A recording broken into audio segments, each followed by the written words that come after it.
Você acorda com dor na mandíbula ou percebe que está apertando os dentes durante a noite? Eu sou Bianca Zarusconte e este é o quadro Onde Dói. O bruxismo acontece quando o corpo mantém tensão mesmo durante o sono.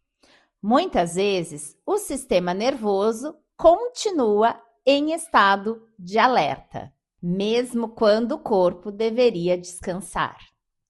E essa tensão pode aparecer na mandíbula, na cabeça, no pescoço. No Onde Dói, nós também olhamos para o corpo como um sistema integrado.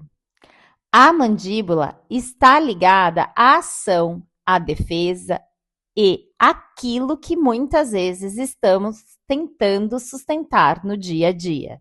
Por isso, uma parte importante do cuidado é ajudar o corpo a sair desse estado constante de alerta.